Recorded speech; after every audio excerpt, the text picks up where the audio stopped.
से दूसरा स्टॉक कौन सा होगा? मेरा पहला रिकमेंडेशन रहेगा एसबीआई। तो देखिए, एसबीआई का जो परफॉर्मेंस है काफी बेहतरीन रहा है। उसके ROEs in line with private banks है। एंड इसका जो वैल्यूएशन है वो बहुत सस्ता है। और अगर आप इनके सब्सिडरीज का परफॉर्मेंस देखें, it is working in line with the rest of the private player space.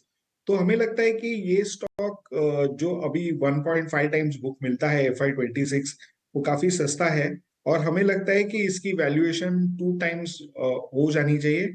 और इसके पीछे चलते हमें लगता है कि इसका स्टॉक का प्राइस 1,1100 तक आ जाना चाहिए over the next 2 years. Right. तो 1100 तक के लेवल्स आ सकते हैं एसबीआई में, और हाल फिलहाल में नतीजे भी जो आए वो भी काफ़ी अच्छे थे, कंपनी के एसेट क्वालिटी भी अच्छी थी। और FY25 के लिए भी जो ग्रोथ गाइडेंस मैनेजमेंट की तरफ से, कंपनी के चेयरमैन की तरफ से शेयर हुई, काफ़ी पॉजिटिव कमेंट्री वहाँ से भी देखने को मिली। नोमुरा की एक रिपोर्ट में देख रही थी, वहाँ पर भी जो उन्होंने टारगेट प्राइस बढ़ाए हैं वो 1000 के टारगेट्स नोमुरा भी देख रही थी, और उनका भी कहना था कि स्ट्रॉन्ग ऑलराउंड परफॉर्मेंस यहाँ पर देखने को मिला एसबीआई की तरफ से। तो लंबी अवधि के लिए अगर आप होल्ड करते हैं तो 1100 के लक्ष्य यहाँ पर देखने को मिल सकते हैं। नो ब्रेनर स्टॉक है, दिग्गज सरकारी कंपनी है एसबीआई, तो इस पर आप नजर रखिए। अगला स्टॉक कौन सा होगा? दूसरा स्टॉक मेरी ओर से रहेगा एनटीपीसी। आप देखेंगे एनटीपीसी की जो ट्रैक्शन है in terms of putting up generation capacity in the renewable space, अगले 5-7 साल में वो अडानी एंटरप्राइजेस के अडानी ग्रीन के बराबर है। तो हमें लगता है कि ये 45 गीगावाट्स टू 50 गीगावाट्स का कमीशनिंग करेंगे ओवर द नेक्स्ट 7 इयर्स। इसके अलावा अगर आप देखोगे तो ऑलरेडी इनकी जो थर्मल जनरेशन कैपेसिटी है वो 50,000 गीगावाट्स है और 50 गीगावाट्स है। And valuation of NTPC compare to Adani green almost 1/3 discount है। तो हमें लगता है कि यहाँ से ये स्टॉक काफी अच्छी रैली कर सकता है। और जिस तरह से इनका जो रोल आउट प्लान है रिलायंस रिन्यूएबल एनर्जी का, हमें लगता है कि ये जो डिस्काउंट है बिटवीन अडानी ग्रीन और ओएनजीसी, वो सॉरी इन एनटीपीसी, वो नैरो डाउन होना चाहिए।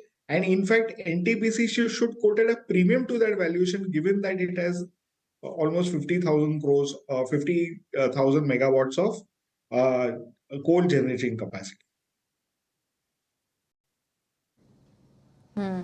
राइट। तो एनटीपीसी में भी काफ़ी सारे ट्रिगर्स हैं तेज़ी के लिए, इस पर नज़र रखिए। और इस ये पोर्टफोलियो तो बिना पावर स्टॉक के पूरा हो ही नहीं सकता। ये पूरा सिर्फ साल ही रहा फाइनेंशियल ईयर, ये पावर स्टॉक के नाम रहा। शानदार तेज़ी देखने को मिली, पावर डिमांड्स भी अपने पीक पर है।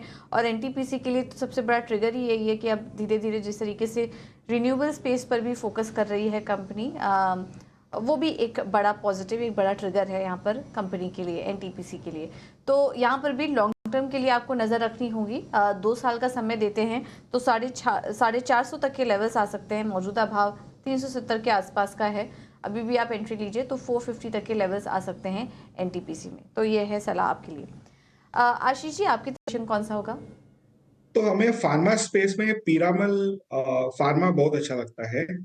हमारे हिसाब से इसके जो 3 सेगमेंट है ये काफी अच्छी तरह से परफॉर्म करे। स्पेशली इनका जो सीडीएमओ का सेगमेंट है, इनके ग्लोबल कैपेसिटीज जो इंडिया के बाहर वो जो भी अभी ब्रेक इवन पे नहीं है, वो सारे अभी फायर करेंगे ऑन 4 सिलेंडर्स। और वहां से कैपेसिटी यूटिलाइजेशन बढ़ने के कारण इनका कंट्रीब्यूशन टू एबिटा बढ़ेगा। अगर आप इनकी दूसरी जो एनेस्थीसिया सेगमेंट देखेंगे तो यहाँ पे इनके रेगुलेटेड मार्केट्स में मोनोपोली है।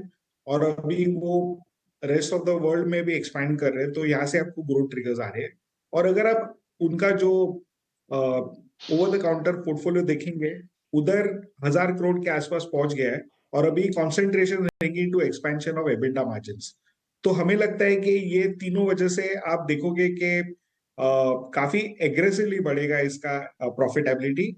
और हम इसको रेकमेंड करते for 60% upside, ₹250 in the next 24 months.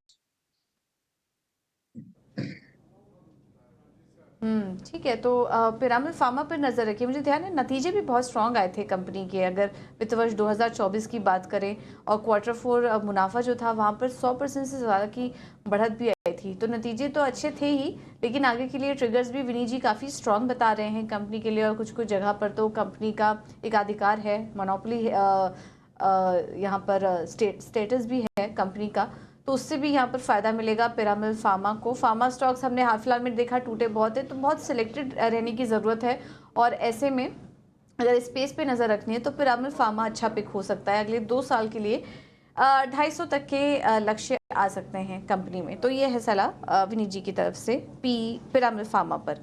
अगला स्टॉक समझ लेते हैं। आशीष जी, आप। हम लोग ने एक नया स्टॉक इनिशिएट किया है जिसका नाम है रिस्पॉन्सिव इंडस्ट्रीज।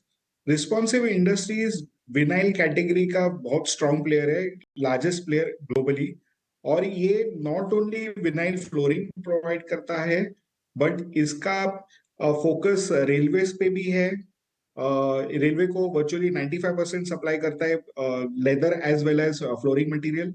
ये बसेस को भी सप्लाई करते हैं, और इंफ्रास्ट्रक्चर में इनका product road laying, canal lining and also for tunnel का वाटर प्रूफिंग के लिए यूज होता है।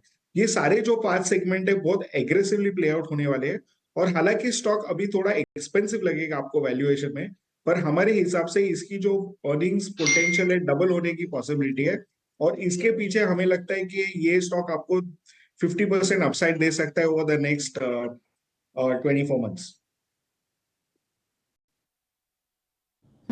ठीक है। तो अगले 2 साल के लिए रिस्पॉन्सिव इंडस्ट्रीज पर नज़र रखिए। 437 के टारगेट के लिए पिछले 1 साल में ही ये स्टॉक करीब 105% चल चुका है, लेकिन मौजूदा भाव पर भी आप एंट्री ले सकते हैं और तेज़ी करने के लिए, लेकिन 2 साल का समय आपको देना होगा इस कंपनी में। 8 स्टॉक्स अभी तक हम डिस्कस कर चुके हैं। अपने दोनों ही एक्सपर्ट से हम एक एक स्टॉक और लेंगे, और फिर जो 10 स्टॉक का पोर्टफोलियो है वो कंप्लीट हो जाएगा। और इसमें देखिए क्वालिटी स्टॉक्स हम आपके लिए पसंद करके लेकर आए हैं, इस पर आप नज़र रखिए। जो अवधि आपको बताई है वो लॉन्ग टर्म के लिए भी है, 2 साल तक के लिए भी है, और अगर आपको ज़्यादा समय नहीं देना है, 6 से 7 महीने के अगर समय भी देना है, तो उसके लिए भी हमारे एक्सपर्ट आपको स्ट्रैटेजीज सुझा रहे हैं। आशीष जी, आपकी तरफ से अगला और आखिरी स्टॉक बताइए। तो हमें केफिन टेक्नोलॉजीज काफी अच्छा लगता है। ये जो फाइनेंशियलाइजेशन का थीम में ये one of the best players है, और इनका जो मार्केट एक्सपेंशन है not only in the domestic market but they are eyeing international markets. इधर इनको इनिशियल सक्सेसेस मिले हैं, और मुझे लगता है कि आगे जाके ये फॉर्मिडेबल प्लेयर बनेगा ऑन द ग्लोबल अरीना।